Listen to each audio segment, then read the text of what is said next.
Assalamualaikum warahmatullahi wabarakatuh. Perkenalkan, nama saya Dodi Permana dari jurusan jurnalistik dari kelas genap dengan stambuk C1D321154.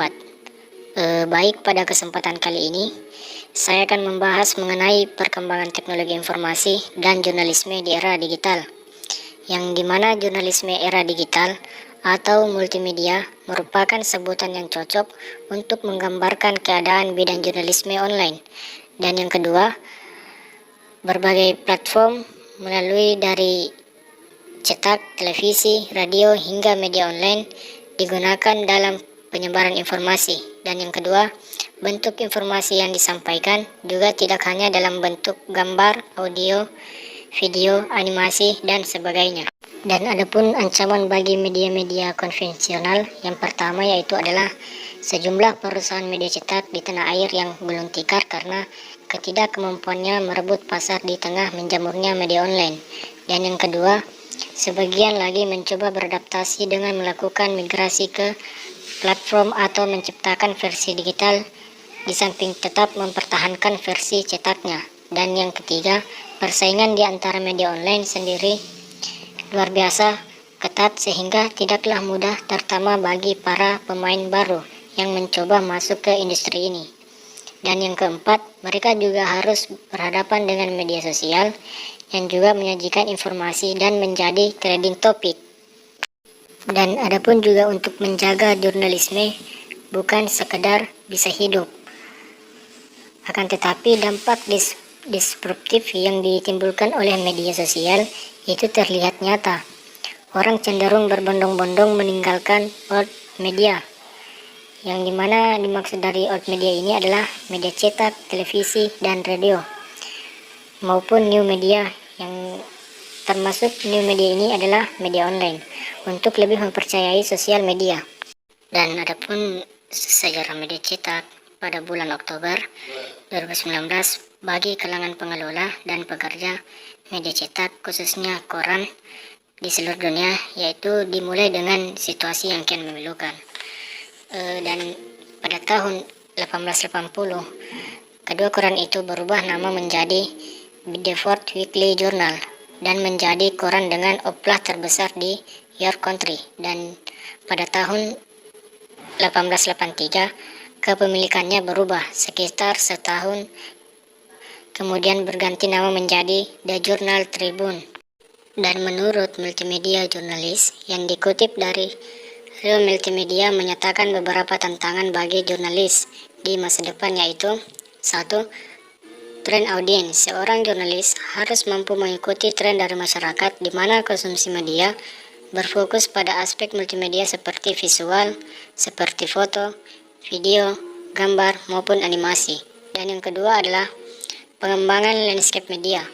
Media berita harus dapat mengembangkan medianya tidak hanya dalam versi cetak maupun juga terdapat versi online, dan menambahkan fitur-fitur interaktif untuk dapat menarik pembaca. Dan yang ketiga, mempraktikkan multimedia. Seorang jurnalis harus dapat beradaptasi dengan berbagai teknologi. Tidak cukup dengan menguasai satu teknologi saja, misalnya menguasai editing, gambar, video, atau bahkan mampu membuat ilustrasi. Dan yang keempat adalah jurnalis multimedia.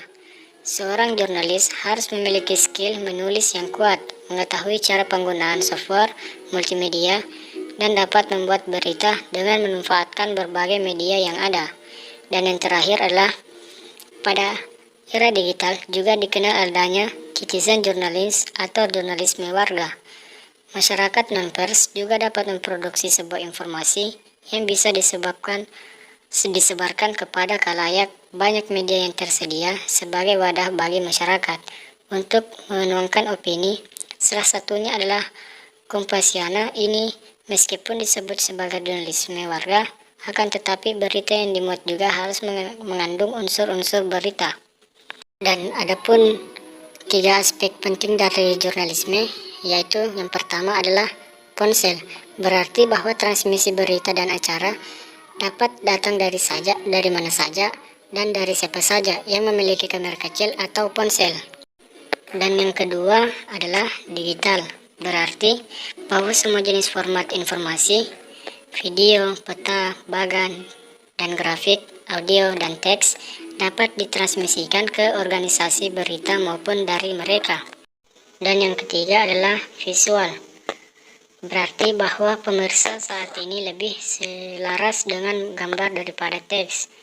Mereka menghargai pendekatan visual terhadap informasi, apakah itu video dari acara langsung, bahkan yang menjelaskan data ekonomi, atau peta yang menjelaskan dampak lingkungan.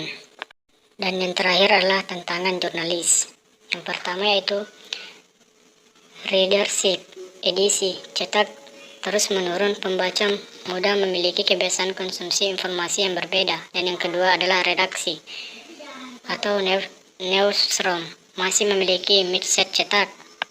Dan yang ketiga adalah profit, media masih bertumpu pada iklan dan sirkulasi di edisi cetak sehingga belum merasa penting untuk mengubah total ke digital.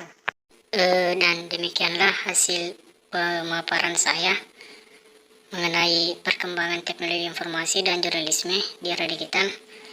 Dan apabila ada kesalahan atau kekurangan, mohon dimaafkan. Wabillahi wal taufiq wal hidayah.